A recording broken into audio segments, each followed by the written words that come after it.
Okay, we are now going to do the next exercise. The determining a force constant for a spring. So there's two springs we're going to use, and this one's a blue one. And I've attached the spring to the hanger and stuck a meter stick next to it. I just put it up next to there. It doesn't really matter. I don't have to zero the meter stick. So what we want to do is, let me just show you. If I don't put this mass on here, you can see the spring moves upward. So this 50-gram mass actually expands the spring, and if I put more mass on it, the spring expands more. So the more weight or force the spring feels, the longer it is.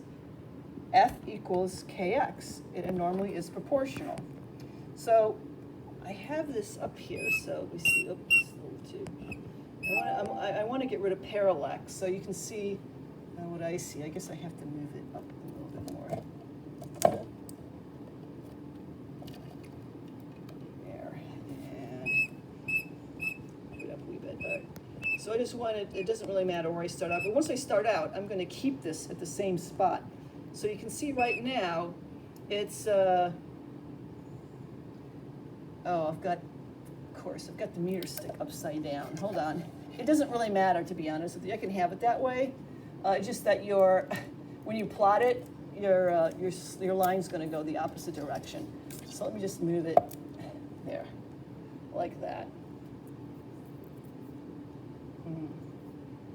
Actually, it's better the way it was, because when I put mass on it, it'll go downward or increase. So, all right. It doesn't actually matter, but I'll leave it like this. So where is it at right now? 80, it's at 73 point,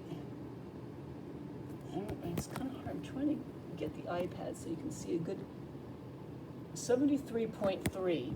So for 50 grams, our first measurement is going to be 73.3.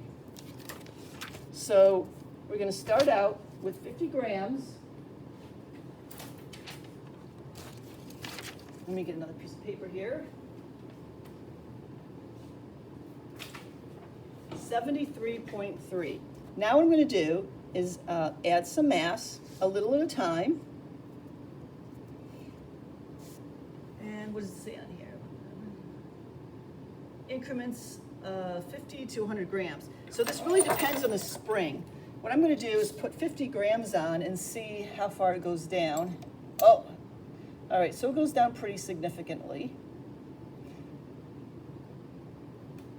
So now it's at 75.8. And how many grams do I have on? The stamped mass is 100 grams. So we're just going to go by the stamped mass. This is going to be very close to it. So I'm going to add another 50 grams. Let's see, do I have another 50? Yeah, here's another 50. You know, I can just take this one off and put 100 on. So now we have 150 on there. 150. And it's now at 78.3. And that's for 150 grams. Okay? And we just keep going on.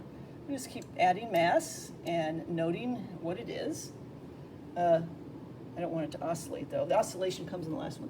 So now it's 80.8 centimeters, and that's for 200 grams.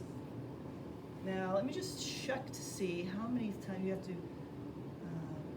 how many times do we have to do this for? 1, 2, 3, 4, 5. Okay, we've got one more to do, so I got to put 50 more grams on there. And then we'll have our measurements. Okay, so now it's 83.3. 83.3, and that's with 250 grams on there. So that's the data, basically, to find the spring constant. For each of them, you could have actually figured out the spring constant for each. What you have to do is take the masses, 50 grams, convert it to kilograms. That's 0.0500 kilograms. multiply that by 9.8. So for instance, for the very first one, the 50 grams is 0.05 kilograms times 9.8. The force acting on the spring is 0.49 newtons. And you go ahead and you find the force for all the rest of them. You're going to plot the distance. You want F equals kx is the equation. So you want force on the y-axis and the x on the x-axis. The slope then will be equal to k. Now, if you flip your axes, you're going to get 1 over k. So make sure you put the weight, the force on the y, and the distances on the x. And then the slope will be directly equal to the spring constant. Okay? And just convert everything to meters too, like the 73.3 centimeters, so 75.8, etc. Just convert everything into meters, and of course kilograms, because you're going to use the 9.8 meters per second squared. So what we're going to do now is set up for the next spring.